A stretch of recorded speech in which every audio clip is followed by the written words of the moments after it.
Bonjour, bienvenue à tous. Je suis ravi de vous retrouver pour cette nouvelle édition de Smart Bourse. Mois de juin assez chaud avec des bacheliers qui révisent, Roland Garros qui bat son plein. Mais les marchés, eux, ne prennent pas de pause. Alors que s'est-il passé aujourd'hui sur la planète finance? Réponse dans un instant. Au sommaire de cette édition, on va voir la fin de l'idylle entre Musk et Trump. Il y a un effet peut-être immédiat sur votre portefeuille. En tout cas, ça bouge du côté de la tech. En Europe, le grand reflux de l'inflation, on parle même maintenant de crainte de désinflation. Comment la BCE va-t-elle réagir? Et notamment Madame Lagarde, qui pourtant, pour l'instant, garde son calme. Les marchés sont-ils trop complaisants? C'est la question qu'on va poser à nos experts. Et puis, on se posera la question également sur l'allocation à suivre avec ces marchés. Dans la dernière partie marché à thème, le cas GEA, une valeur allemande à découvrir ou à redécouvrir. Fun fact, un tiers des nuggets dans le monde passe par une chaîne de production de cette entreprise. On la découvrira à la fin d'émission. Smart Bourse, c'est parti. Tout de suite, tendance mon ami.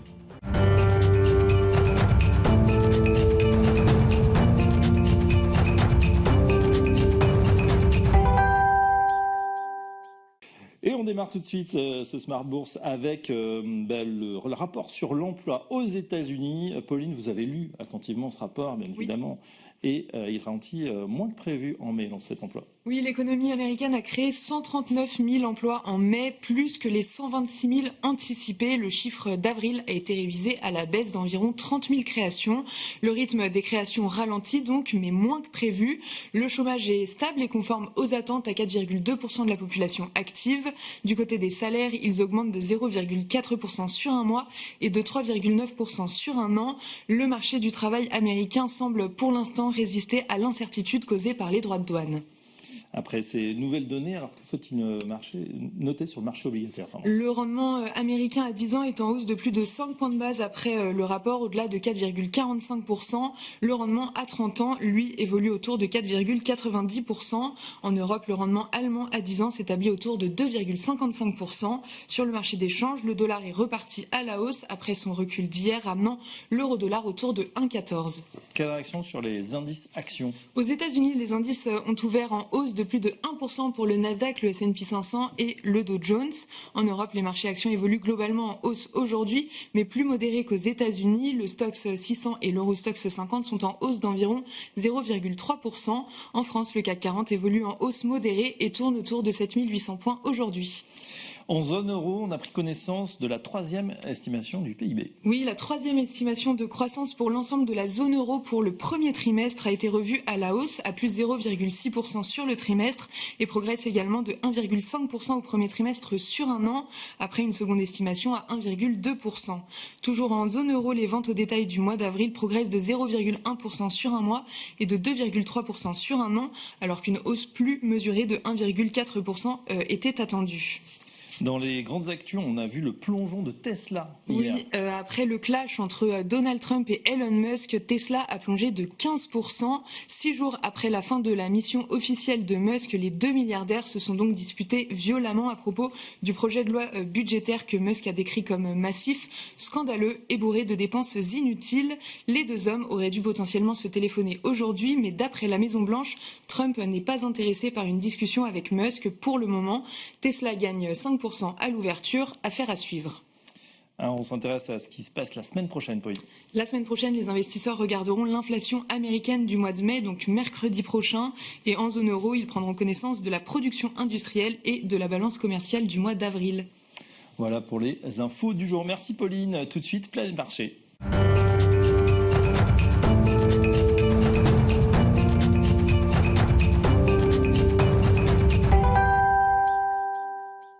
Planète Marché, dans Smart Bourse, comme tous les soirs, 3 experts sont avec nous en plateau. On est ravis d'accueillir Pierre-Alexis Dumont, bonsoir. Bonsoir Fabrice. Chief Investment Officer de Sycomore Asset Management, bienvenue à vous. Merci. À vos côtés, Cyrek Dayan, bonjour Cyrek. Bonjour. Gérant diversifié chez Sanso Longchamp AM.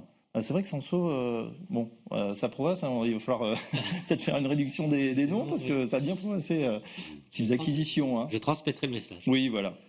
Et enfin, François Cabot. Bonjour François. Bonjour Fabrice. Économiste Eurozone chez AXA IM. Voilà. Bienvenue à vous trois. Alors messieurs, c'est le scoop. Je ne sais pas si c'est un scoop, c'est plutôt peut-être... on le sentait venir quand même, la fin de cette alliance entre deux mégalos, forte personnalité. D'un côté, Donald Trump, Elon Musk, qui ont cohabité, collaboré, d'abord dans la joie, dans la bonne humeur, et puis ça s'est brutalement fini, et maintenant les noms d'oiseaux sont en train de voler. Qu'est-ce que ça vous inspire, François Cabot? On démarre avec vous, au-delà de la brouille. Qu'est-ce que ça dit de ce début de mandat de Donald Trump?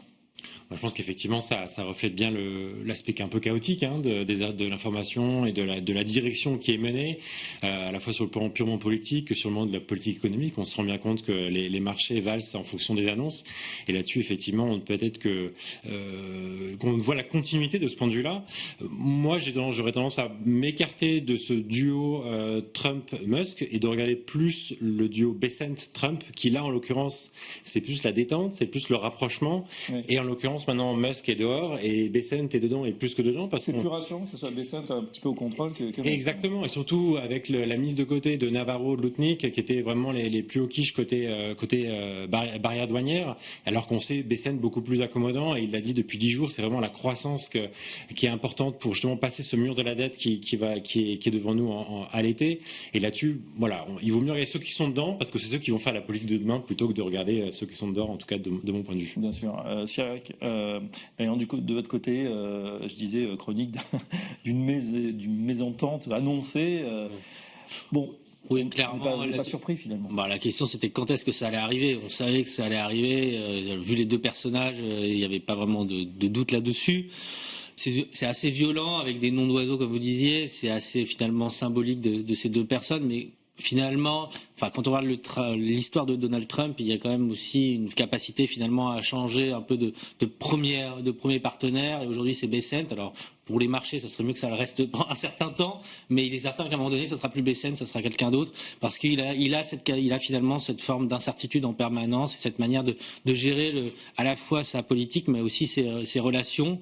Donc, à suivre. Maintenant, l'impact marché, ce qu'on retiendra d'Elon Musk au niveau vraiment de ce qu'il a réalisé, c'est qu'il y a eu beaucoup d'annonces sur ses plans, ses programmes de licenciement complet, et que ce qu'il a réalisé in fine, c'est quand même relativement faible, et Donald Trump est obligé de se retourner sur d'autres stratégies, parce que la stratégie qui était de couper partout sur l'économie américaine. Couper, gagner à peu près, économiser 2000 milliards, et puis finalement c'est 165. Et encore, ce chiffre-là, il est quand même contesté aujourd'hui, et on voit qu'il a finalement tapé sur des choses relativement faciles. On pense par exemple à l'aide à l'international, parce qu'il y avait personne qui était capable de s'opposer à ce niveau-là. En tout cas, c'était plus difficile pour les pays qui étaient ciblés.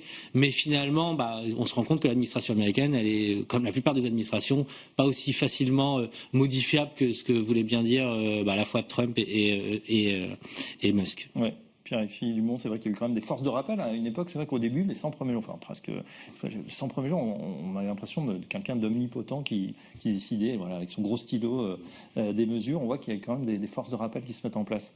Exactement, je pense qu'on est parti sur quelque chose de très disruptif au départ. Et là, le fait, en effet, comme vous l'avez dit, que le président Trump se rapproche de Bessent, on est sur un programme qui sera plus normé et qui est plus rassurant pour les marchés financiers. Voilà, donc ça, c'est évident. Après, si on prend un peu de recul, ça met quand même en question la capacité en effet de couper rapidement les dépenses sans handicaper trop la croissance, problème qu'on a en France mais que les États-Unis finalement ont aussi, et en plus gros, voilà. Voilà, ça, c'est aussi potentiellement, mais bon, ça c'est plus dubitatif, mais c'est aussi potentiellement quelque chose qui peut un peu diviser les républicains. Voilà, où on peut commencer à voir. Je sais que pour l'instant, le président Trump tient très bien son camp, mais ça, c'est aussi une source de risque à un moment ou un autre que la partie libertarienne, qui veut couper assez fortement dans les coups, se sépare peu à peu du président. Donc ça, c'est aussi un point que le président devra bien gérer. Et le troisième point, après, les conséquences directes, elles sont principalement pour la galaxie Trump, pour la galaxie Musk, c'est-à-dire pour les contrats de SpaceX, les contrats de Tesla. Ça fait juste un petit peu quand même sur la tech hier. On a vu les valeurs. Oui, mais en général, sont principalement la partie Musk dépendant. Faut être très franc, puisque là, il y a eu une menace directe d'ailleurs du président qui était de dire si Monsieur Musk continue, nous allons couper tous les contrats gouvernementaux avec SpaceX et Tesla, qui sont des très gros contrats.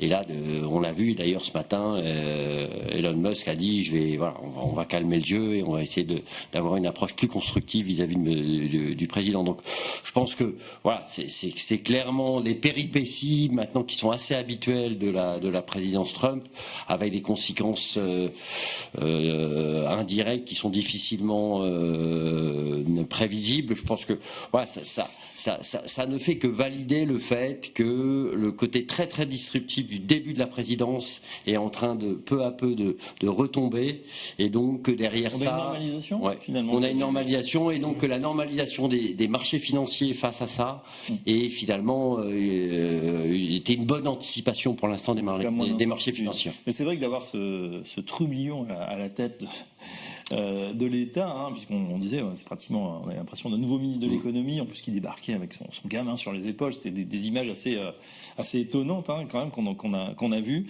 Finalement, chacun retourne à sa place. On espère Elon Musk, chef d'entreprise excellentissime qu'il est, avec ses plusieurs entreprises, c'est plutôt mieux. En tout cas, je pense aussi pour les actionnaires qui ont dû se faire du souci. C'est jamais bon de mélanger politique et entreprise.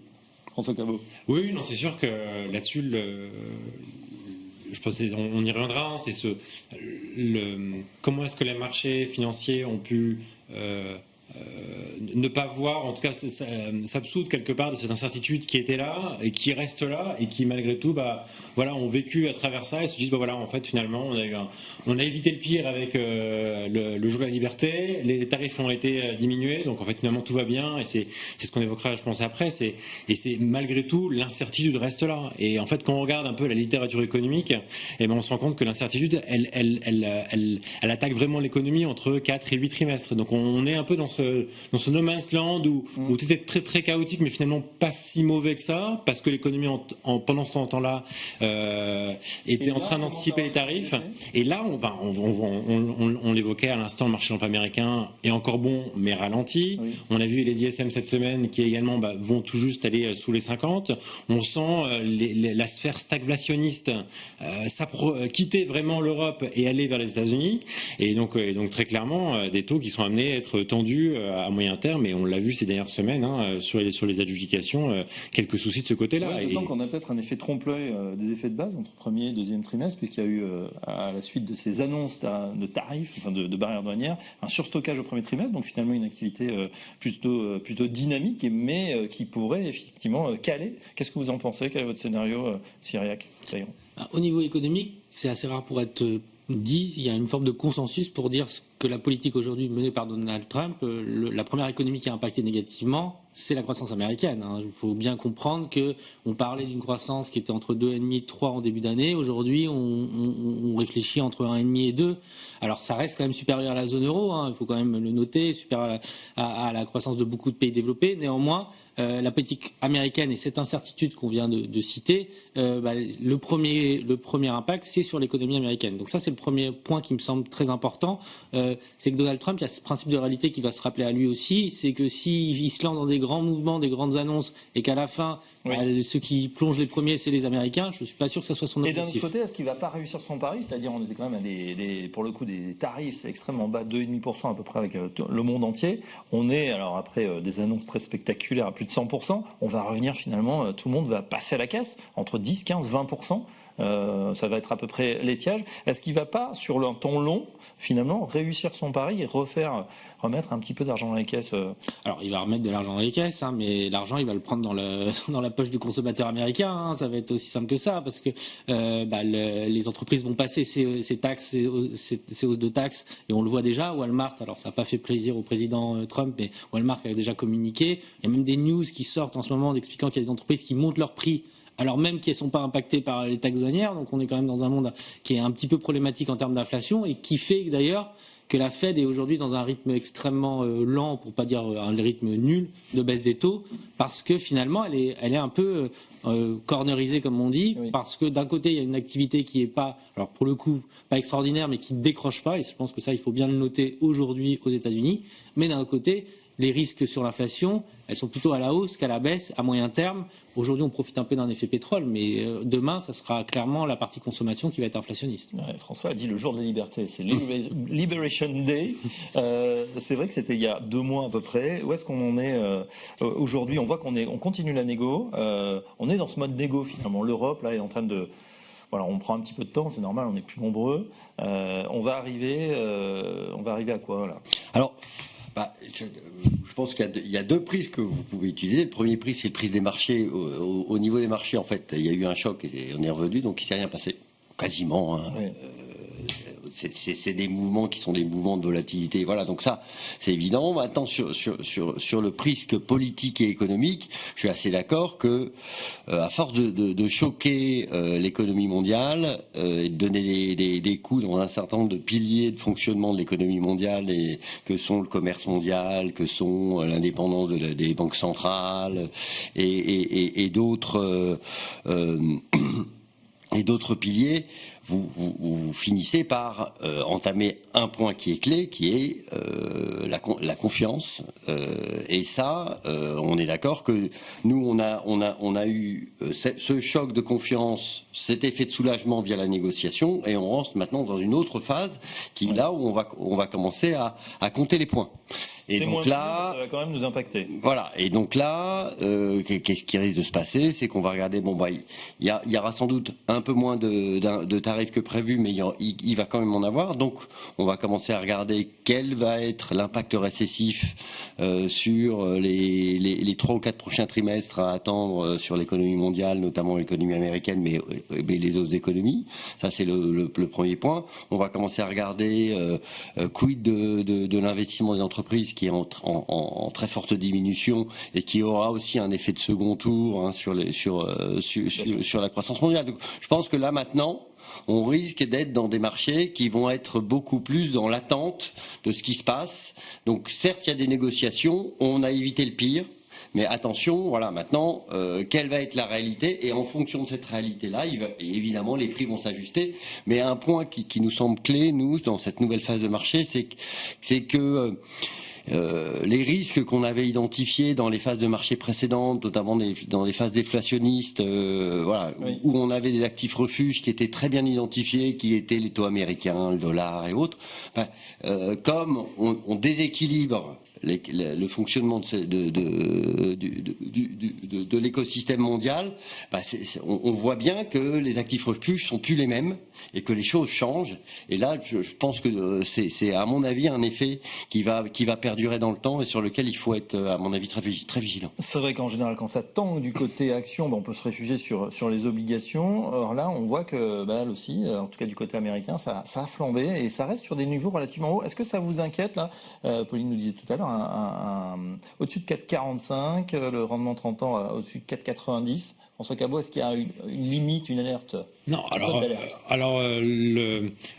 non, en soi, non, il n'y a pas de chiffre absolu. Hein. C'est comme les niveaux de dette publique ou privée, il n'y a pas de chiffre à ne pas atteindre. Sinon, en dehors de ça, on est sauf. Je pense que la relation, elle est toujours la même. Hein. C'est le fameux taux de croissance nominale versus comment on peut croître versus le taux d'emprunt. Et c'est justement peut-être la réorientation juste de ce qu'a essayé de faire BCM depuis 10 jours, en disant, en fait, on ne va pas arriver à baisser les niveaux de dépenses suffisamment. Donc, il faut qu'on croisse. Il faut qu'on arrive à croître plus vite que ce qu'on paye. Et là-dessus, aujourd'hui, très clairement, les marchés apparaissent acheter ça. Moi, je suis assez d'accord avec votre thèse qu'on a plus vécu à travers ce trou sans vraiment regarder ce qui est en train de se passer.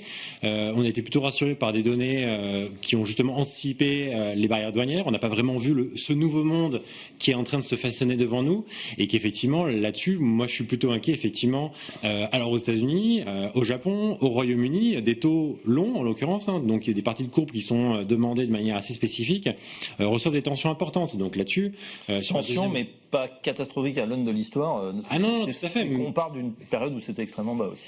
Absolument, mais c'est avec, je l'évoquais tout à l'heure, plutôt un choc stagflationniste pour les US. Donc c'est-à-dire que des taux courts vont rester élevés, avec du coup un ancrage élevé pour des taux longs qui vont du coup à eux-mêmes ressentir des tensions sur la partie budgétaire et donc du coup être également tendus à la hausse. Ça veut dire des taux de financement de l'économie sur l'immobilier, sur les entreprises, qui est aussi déjà entre 6 et 7%. Donc ça veut dire que, alors sur un horizon qu'on a vécu là depuis 3 mois, il n'y a pas de souci, les entreprises sont pleines de cash, tout se passe bien.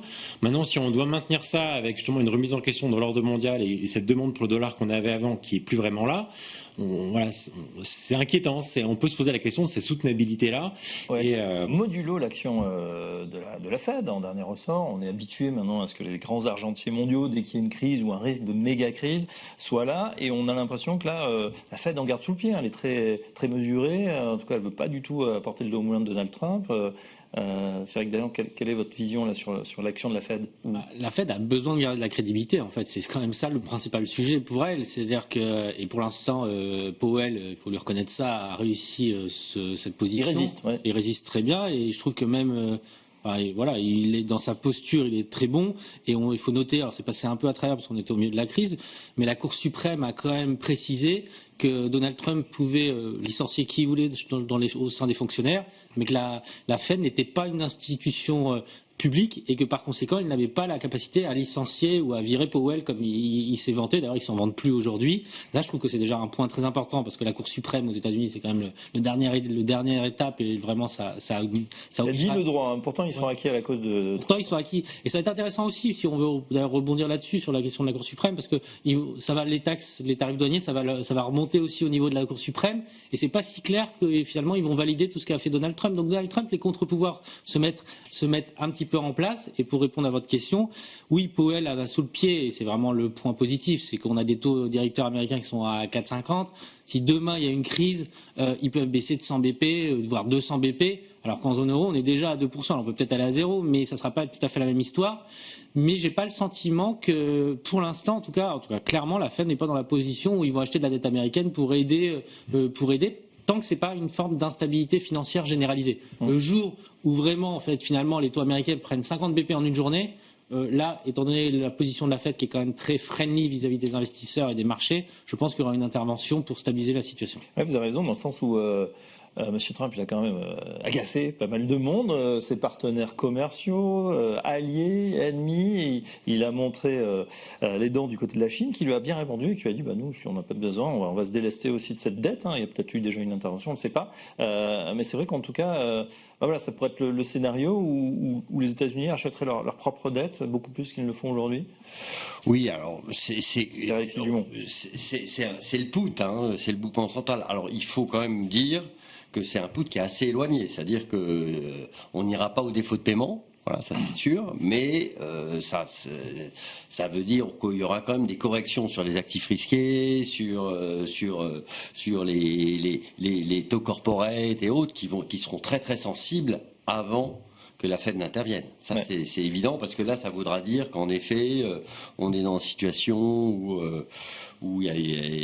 sans doute il y a une fuite du dollar, que les niveaux de taux réels sont ingérables pour... ce serait panique à bord. Hein. Ce serait un peu panique à bord. Donc voilà, ils feront le job comme ils l'ont fait avant, mais voilà, faut évidemment pas le souhaiter.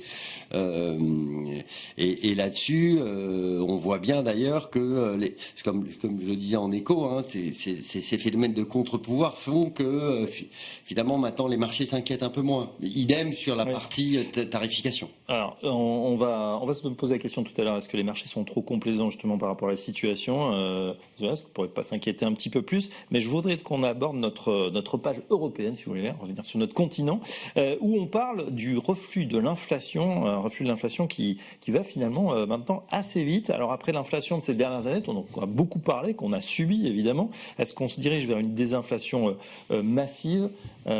François Cabot, on démarre avec vous. Non, je crois pas. Je crois qu'effectivement, il y a des éléments volatiles à très court terme qui ont fait qu'on a eu un peu un trou d'air avec une inflation totale à 1,9 pour le mois de mai.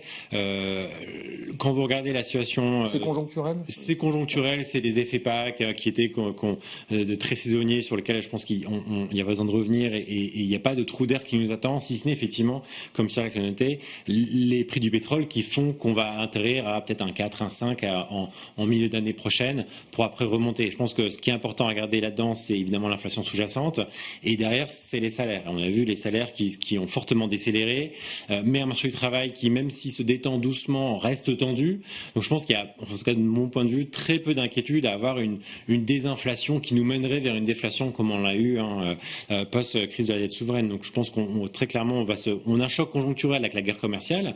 J'évoquais un choc stagflationniste pour les US, donc peu de croissance, de l'inflation. Est-ce qu'on n'est pas dans cette situation? Et alors non, nous on a clairement un choc de demande qui nous arrive dessus, et donc c'est pour ça qu'on voit effectivement pour nous une BCE baisser les taux à 1,50 parce qu'avec un trou d'air d'inflation, avec une croissance qui va décélérer. Mais par contre à moyen terme, on voit bien que les anticipations d'inflation sont bien ancrées, qu'il n'y a pas de question sur le marché de l'emploi d'aller avoir les salaires trop bas. Ouais. Et donc là-dessus, je pense qu'effectivement peut-être des petites pressions à la baisse à court terme, mais à moyen terme, on est là où en tout cas où la BCE souhaite être, et c'est d'ailleurs son grand message d'hier qu'en fait à 2% ils sont bien modulo effectivement les négociations tarifaires du 9 juillet. Voilà, Madame Lagarde, c'est vrai, qui intervenait sur France 2 hier et qui disait finalement tout va plutôt bien, elle était très rassurante, l'euro va bien, l'Europe va bien. C'est vrai que c'est pas de panique, en tout cas là, du côté de Madame Lagarde, qui suit son petit bonhomme de chemin. On lui reprochait peut-être de ne pas avoir baissé assez vite les taux pour redonner un petit peu d'air à la croissance. Qu'est-ce que vous en pensez, Cyril Dayan?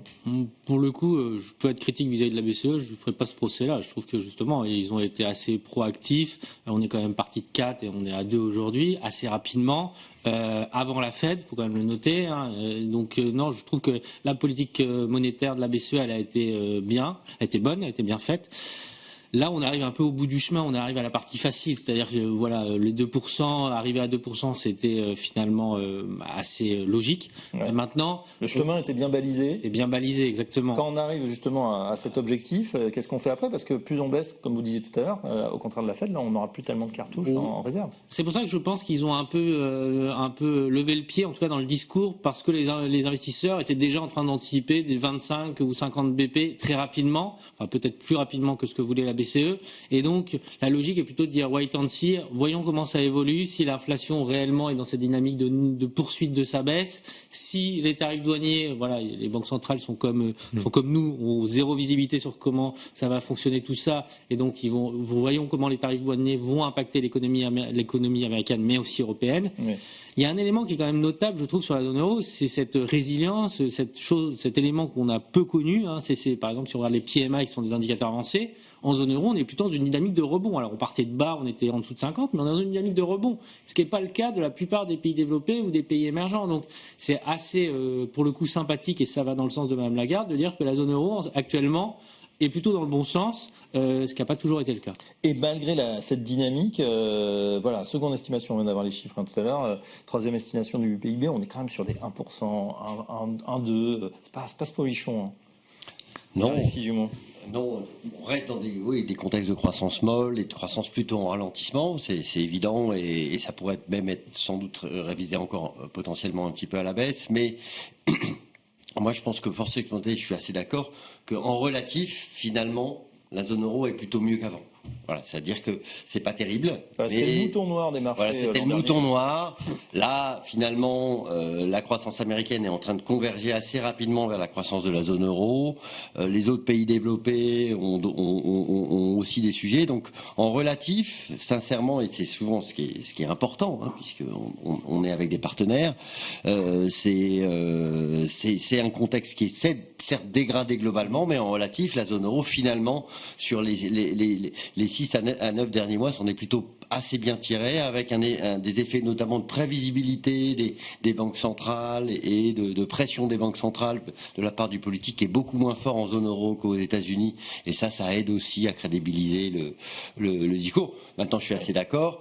On est à 2. Quand on continue à baisser en dessous de 2, l'efficacité marginale des baisses, elle commence à être moindre. Donc on a fait le facile. Voilà, il faut espérer qu'on ait un contexte économique qui tienne bien et qu'on ne soit pas obligé encore de baisser trop. Nous, on anticipe qu'ils vont sans doute passer leur tour à la prochaine réunion cet été pour se donner un peu de temps pour prendre des décisions pour la rentrée. D'accord. C'est vrai que par rapport au Trumperie, on a l'impression que l'Europe fait figure de bon élève, de gens assez modérés, et c'est peut-être ça aussi qui rassure les marchés. Pour autant, on peut se dire, vous aviez dit tout à l'heure, c'est vrai que finalement, si on était parti en grandes vacances, qu'on revient, par rapport au début d'année, bon, on a perdu quelques pourcentages, c'est vrai qu'on a fait un début d'année tonitruant, mais on est à l'étiage, finalement. Est-ce qu'on est revenu trop fort trop vite? Est-ce qu'on est complaisant par rapport à... Est-ce que les marchés sont trop complaisants par rapport à ce qui se passe aujourd'hui et au risque qu'on a évoqué en première partie? François Cabot. Alors sur la partie macro, pour moi, il n'y a pas de doute. C'est clair que oui, ils sont complètement complaisants. On a des tarifs qui ont triplé ou doublé ou triplé pour le meilleur des cas. Donc ils sont bien par rapport à ce qu'on avait en 2024. Donc là-dessus, il y a un effet qui va se faire sentir.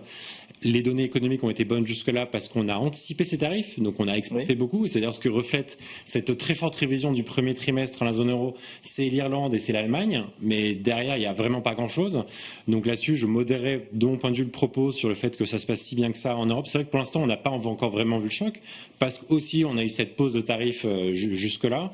Et après, on l'évoquait tout à l'heure, cette incertitude qui balaye les marchés depuis 3 mois et qu'on n'a pas encore vraiment vu à l'œuvre sur l'économie réelle. Et vous faisiez effectivement référence à son impact sur l'investissement, et je pense qu'effectivement il va être amené à voir, et ça va être négatif. Donc je pense que là-dessus, se dire qu'on revient là où on était et puis on continue à aller plus haut, pour moi c'est très clairement la complaisance, surtout dans un univers où la messe est loin d'être dite sur cet élément chaotique de l'administration Trump. Est-ce qu'ils vont effectivement être capables de générer de la croissance et avec des taux qui restent si élevés que ça, avec quand même des grosses questions budgétaires qui sont devant nous. Et là-dessus, l'alerte pour moi a été assez claire ces dernières semaines. Le ouf de soulagement est peut-être trop important par rapport à ce qui nous attend. C'est votre boulot d'être inquiet aussi, de nous mettre en garde. Trop anticipé. C'est vrai que d'ailleurs, pour vous, est-ce que ces marchés là, ils se voilent un petit peu la face? Est-ce qu'on souffle un petit peu trop vite par rapport à ce qui s'est passé ou ce qui va se passer? Alors il y a plusieurs éléments pour répondre concrètement. Nous, dans nos portefeuilles, nous, on était plutôt sous-exposés avant l'annonce de Donald Trump. Alors, on a été sous-exposés un peu trop tôt. On avait loupé le bon début d'année. Donc, avant le 7 avril? Avant le 2 avril. Le 2 avril. Et par contre, on a réinvesti assez massivement entre le 3 et le 9 avril pour se remettre sur une zone de neutralité, ce qui était plutôt une bonne idée. Et très récemment, on a recommencé à se remettre sous-exposé, considérant que oui, il y avait beaucoup de bonnes nouvelles qui étaient dans les cours. Et que finalement le potentiel de hausse nous paraissait relativement limité, en tout cas de forte hausse. Il y a des éléments techniques qu'on voit moins, mais qui sont par exemple des gestions systématiques qui ont été obligées de racheter dans la hausse et qui ont vraiment soutenu massivement. Et nous, on suit ça de manière assez détaillée. Et pour le coup, elles arrivent aussi un peu à la fin de leur mouvement. Donc on a l'impression que tout le monde arrive un peu à la fin du mouvement. Et je rajouterai un point qui peut faire sourire, mais qui marche plutôt bien, c'est la saisonnalité. Durant l'été et jusqu'à fin, on va dire mi-octobre, en général, statistiquement, c'est pas des bonnes périodes pour les marchés financiers. En tout cas, c'est pas des périodes de forte hausse. Et dans ce contexte-là, nous semble plus intéressant d'être relativement prudents. Oui. Sans dire qu'on va être dans un scénario fin du monde, mais avec une baisse de quelques pourcents qui nous permettrait de racheter à meilleur compte. Donc là, vous les avez un peu allégés. Exactement. Donc sell in May and go away. Exactement. On vend en mai et la fin du dicteur. Logiquement, Comeback on Ledger's Day qui est début septembre, mi-octobre. Plutôt en octobre, début octobre. Voilà. Votre sentiment C'est pas drôle parce qu'on est assez d'accord. Je vais essayer de nourrir le débat. Oui, on a eu tendance un peu à s'alléger. Nous, on était plutôt surexposés en début d'année jusqu'au Liberation Day. On est resté surexposé et voilà. Mais là, en effet, on considère que le profil rendement-risque des marchés est pas extrêmement est un peu asymétrique. C'est-à-dire que on voit difficilement ce qui peut faire qu'il y ait des surprises très positives, même s'il y a un peu d'indicateurs économiques qui surprennent à la hausse. Il y a quand même un effet de ralentissement, que ce soit en top-down ou même quand vous interrogez les entreprises cycliques de façon ce qu'on appelle bottom-up en interrogeant les entreprises. Donc on s'attend quand même à avoir un été un peu compliqué sur le contexte économique et donc il y a peu de facteurs de soutien. Après, nous, il y a quand même un petit point qu'on met en avant, c'est que dans ce nouveau contexte un peu plus différent de ce qu'on a connu, il y a un point qui fait que nous on est très très vigilants, c'est que les approches un peu en prime de risque où on compare les rendements des actifs obligataires avec les rendements des actions sont des choses à regarder quand même avec beaucoup de recul pour deux raisons. Le premier, c'est que le risque, pour nous, sans doute, sur les prochains mois, il est quand même beaucoup sur la partie obligataire, un peu moins sur la partie action. Parce que les inquiétudes, à mon avis, vont se concentrer là-dessus. Et donc, en relatif, les actions vont souffrir, mais vont finalement moins souffrir. Sachant qu'on n'a plus forcément une décorrélation action-obligation. Oui, voilà. On voit tous les actifs en général qui ont un coup de torchon généralisé. Et le deuxième point qui est clé pour disons ces visions un peu fondamentales où on compare les rendements des actifs à moyen terme, c'est que les effets de flux, par contre, sont très positifs sur les actions et très négatifs sur les taux. C'est-à-dire que vous avez de plus en plus de déficit à financer. Oui. Par contre, sur les actions, vous avez des rachats d'actions au rythme de 1 trilliard par an aux États-Unis.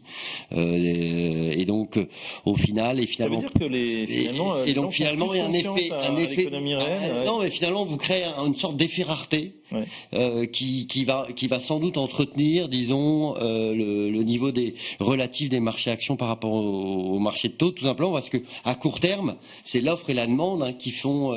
Donc priorité aux actions. Nous, on reste assez exposé aux actions, même si on a allégé et que maintenant on est sous-exposé par rapport à nos pivots. Mais on n'aura pas tendance à très fortement accentuer cette sous-exposition. On préfère rester aujourd'hui dans le contexte actuel avec peu de visibilité, très diversifiée sur l'ensemble des actifs. La diversification, le mot-clé, toujours pas. Alors tiens, justement, on ouvre notre dernière page, justement, allocation. Que faire dans ces conditions qu'on a évoquées? Donc prudence, peut-être pas à vide gros temps, mais on sent que voilà, il y a quand même des menaces. Qu'est-ce qu'on fait? On en parlait un petit peu. Actions, obligations, autre chose. François Cabot, qu'est-ce que... Je pense qu'il y a quand même des grosses questions de timing aussi qui se jouent.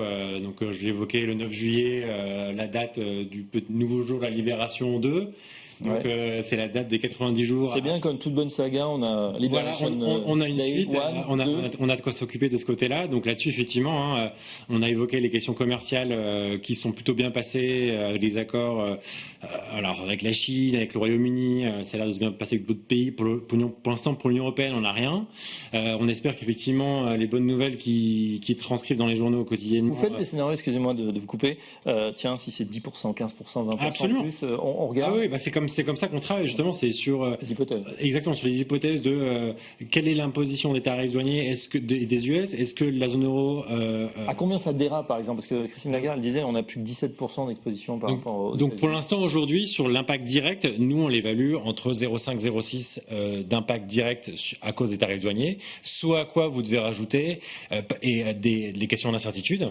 Et donc, c'est la raison pour laquelle, post-jour de la libération, on est passé d'un scénario de croissance sur la zone euro de 0,8-1,2 sur 25-26 à 0,7-0,5, parce qu'on a enlevé 0,8 sur notre croissance cumulée 25-26, parce que c'est ce que nous donnaient les élasticités, effectivement, quand vous regardez l'effet direct, puis l'effet effectivement incertitude, donc le ralentissement de la demande et l'investissement qui va derrière.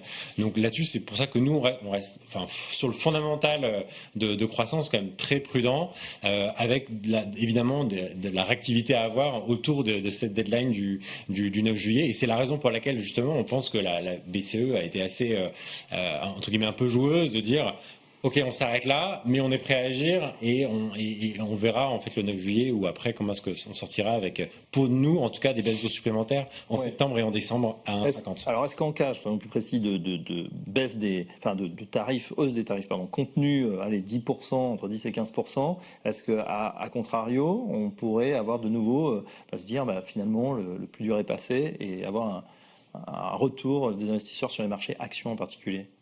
Non, je pense pas, parce que 10-15 c'est le consensus aujourd'hui, c'est que finalement si ça se passe comme ça, on va finalement refocaliser sur l'impact réel au niveau des résultats des entreprises, parce qu'un élément qu'on n'a pas cité pour l'instant, qui est très important sur le rebond d'avril, c'est la performance et les résultats des entreprises américaines qui, encore une fois, ont été stratosphériques. On attendait entre 7 et 8% de croissance, c'est sorti à 14%. Même en zone euro, où on est souvent déçu, ça a été plutôt bien orienté. Donc la vérité, c'est qu'entre 10 et 15 sur les tarifs douaniers, c'est aujourd'hui assez consensuel. Il faudrait s'asseoir 5-10 finalement. 5-10, mais ce qui semble très peu probable. Je pense que le 10, il faudra vivre avec ce 10, mais si c'était que 10, peut-être que le marché se dirait bon, il y a une petite prime, mais la petite prime, elle ne sera pas extraordinaire. Pour que le marché aille plus haut, vraiment plus haut, je pense qu'il faudrait que finalement l'activité reparte et que les entreprises se disent bon, globalement, on y va. Ce qui me semble un scénario plutôt optimiste. C'est pour ça que, pour répondre à votre question, nous, sur la location, la classe d'actifs qu'on privilégie aujourd'hui, c'est le crédit, parce que certes, il peut y avoir de la volatilité sur les taux, etc., les taux souverains, mais le crédit, avec le portage qu'il y a, tant qu'on n'est pas dans un scénario un peu fin du monde, récession, on trouve que voilà, avec les coupons qui tombent, les entreprises qui sont capables de payer leur dette, c'est une classe d'actifs. Donc la dette plutôt corporate. Corporate, plutôt high beta. Nous, on trouve que le high yield, la dette, la subordonnée bancaire en particulier, sont très intéressants, même les corpos émergentes. Donc toutes ces classes d'actifs-là nous semblent pertinentes dans une construction de portefeuille en diversification. On l'a cité tout à l'heure. Le mot-clé, c'est en reste quand même d'être bien diversifié géographiquement et sur les classes d'actifs, avec quelques overweight, typiquement le crédit de notre côté. Mais surpondération, oui, excusez-moi, surpondération. Maintenant que vous êtes multi-boutique, je sais pas comment on dit, c'est peut-être à l'international, effectivement. Mais c'est surpondération sur le crédit, mais globalement, sur les actions, je pense qu'il faudrait des nouvelles et des vraies bonnes nouvelles pour aller beaucoup plus haut. Ouais, et en même temps, on l'a dit, donc il y a cette période de flottement d'incertitude, c'est rare que les marchés prennent une direction très, très, très active. Pierre Dumont, sur le crédit, donc vous le disiez tout à l'heure, c'est quelque chose que vous regardez également? Ah oui, on est d'accord encore. C'est vrai que ça c'est le reflet de position d'attente. C'est-à-dire que on n'a pas du tout un scénario de fin du monde. Et donc, tant qu'il n'y a pas de scénario de fin du monde, l'actif crédit, même s'il est aussi un peu cher, il tient. Et il y aura pas de très forte hausse des défauts. Nous, on a eu tendance, un peu comme les actions, à alléger, parce qu'on était long action, long crédit, donc à alléger un peu le risque sur le crédit, donc à se désengager un peu de certains secteurs, notamment les secteurs sur lesquels on anticipe quand même des impacts assez forts en termes tarifaires. Donc le secteur de l'automobile, par exemple, on a eu tendance qui avait très très fortement rebondi au niveau crédit, on a eu tendance à alléger un peu nos positions sur le crédit. Et sur la partie action, on est resté assez exposé sur la partie européenne qui nous semble aujourd'hui avoir finalement être le gagnant en termes de zone, et on a plutôt eu tendance à diminuer un peu les positions sur la partie américaine. D'accord. Et au sein justement de ces actions européennes, en particulier, alors on nous disait déjà il y avait un rattrapage Europe-États-Unis qu'on a vécu en ce début d'année, et puis là, alors on l'attend depuis plusieurs années, ce serait la revanche des petites et moyennes valeurs qu'on surveille attentivement. Certains nous disent ça frémit, voilà, l'indice small mid-cap est au-dessus du CAC 40, est-ce que vous en avez là-dessus, vous regardez également? On regarde, alors nous c'est une classe d'actifs qu'on n'a pas dans les portefeuilles mais qu'on n'a pas depuis des années, donc c'est plutôt une période pour nous d'attente pour voir si on y va. Je trouve qu'il y a quand même des bonnes nouvelles sur les small mid-cap, mais finalement au total, la surperformance, pour moi, elle reste relative. On parle de quelques pourcents quand il y a eu une sous-performance qui était de quelques dizaines de pourcents. il reste de la place et je trouve qu'il y a quand même une meilleure visibilité encore aujourd'hui sur les large caps. J'exclurais peut-être de ce raisonnement l'Allemagne, les small mid cap allemandes qui sont dans une problématique très particulière avec ce qui se passe en Allemagne, qui peuvent peut-être avoir une dynamique spécifique. Mais globalement, en tout cas, nous, on ne s'est pas repositionné sur les small caps européennes pour l'instant. Ouais, Pierre-Alexis Dumont, vous faites pareil qu'eux. Nous, mais nous, on est historiquement une maison très small cap, hein, donc ça nous a fait beaucoup souffrir. Chez Sycomore, on est spécialiste là pour retrouver les pépites. On est assez spécialiste. Dans les portefeuilles plus généralistes, on a eu tendance en effet à fortement alléger nos positions. Et on est un peu plus constructif, mais uniquement sur des segments de marché. Donc, et c'est lesquels les segments de marché? Donc c'est les segments de marché sur lesquels vous avez une dynamique propre. Donc c'est en effet l'Allemagne, donc les petites et moyennes valeurs allemandes exposées peut-être au plan d'infrastructure allemand qui, on le sait, va être mis en place parce que les Allemands font ce qu'ils disent et disent ce qu'ils font. Donc ça c'est très bien. Donc voilà, mais pas du tout sur l'entièreté du spectre où on a une grosse volonté de réinvestir sur le spectre globalement, tout simplement parce qu'on dit la chose suivante, qui est une chose assez simple, hein, c'est que la partie financement, il va avoir une très forte compétition sur le financement. Et donc c'est très différent disons de l'ancienne phase 2010-2020 où finalement il y avait de la déflation et donc il y avait un financement quasiment gratuit. Là, il va avoir un vrai problème sur le financement et quand le financement est difficile, c'est une classe d'actifs qui a tendance à souffrir. Bien sûr. On termine avec vous, François Cabot. Alors pas sur les small et mid caps, mais puisque vous êtes économiste Eurozone, ça avait tiré les marchés, c'est vrai, ces annonces de l'Allemagne. On sent quand même que ça. Voilà, c'est parti pour durer, hein. C'est pas des choses qui vont annuler. Comme disait Alexis, ils vont faire exactement ce qu'ils font, ils vont dérouler le plan.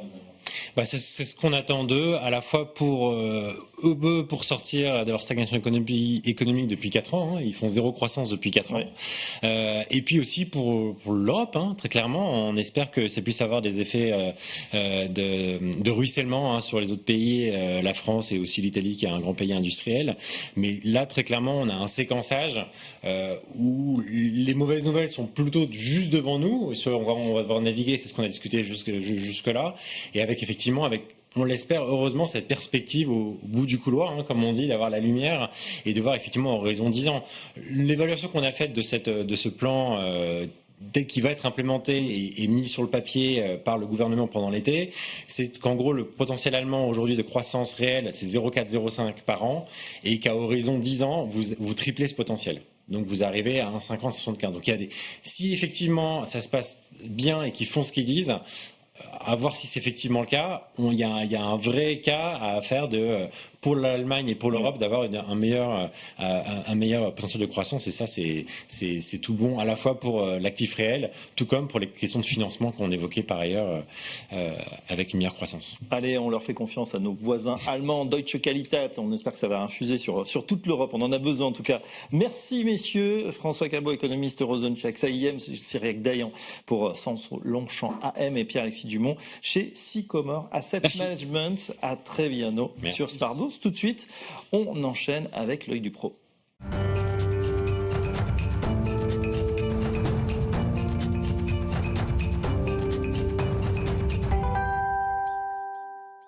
Et tout de suite, dans l'œil des pros, on s'intéresse à une valeur allemande cotée au MDAX, peut-être méconnue du grand public, et pourtant elle est dans nos vues de tous les jours et dans notre consommation. Pour en discuter, on accueille notre invité Marc Ebgen. Bonjour.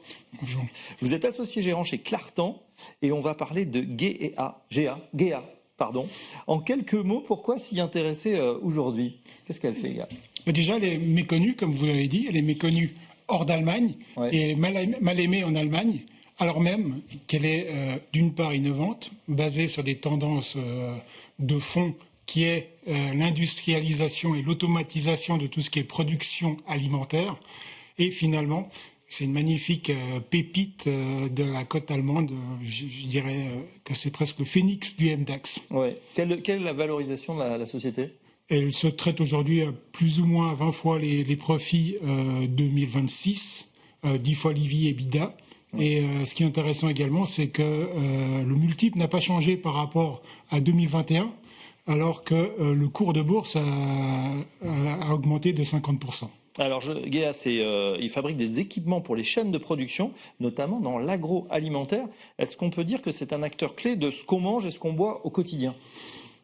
Sans le savoir, vous mangez tous les jours et vous buvez tous les jours des choses qui sont passées au travers de machines de GEA. Typiquement, ce que eux produisent, c'est des chaînes qui incorporent des mélangeurs, des séparateurs, des machines pour sécher, pour humidifier, etc. Et aujourd'hui, un nugget sur 3 provient d'une chaîne qui incorpore des produits GEA. Oui. Une bière sur 2 a été brassée avec des produits ou des machines GEA, et un paquet de spaghettis sur 4 est également passé dans les machines GEA. Ouais, je crois qu'il y a aussi le café. Enfin, il y a vraiment, c'est assez incroyable. Oui, finalement, un géant méconnu. Quels sont finalement leurs grands clients et dans quel domaine industriel GEA est le plus présent aujourd'hui ? Alors, c'est un autre point qui est très intéressant, c'est qu'ils ont plein de clients, mais ils n'ont pas de grands clients. Leur plus gros client ne fait que 2% du chiffre d'affaires. Et si vous prenez les 200 plus grands clients, ça représente à peine la moitié de leur chiffre d'affaires. Ce qui est beaucoup plus éparse que la plupart des sociétés industrielles.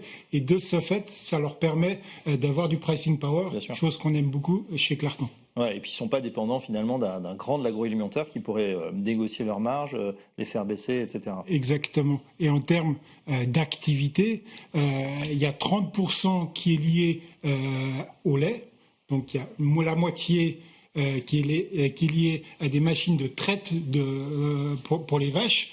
L'autre moitié de ces 30% est liée à à l'homogénéisation, la fabrication de fromage, de yaourts, etc.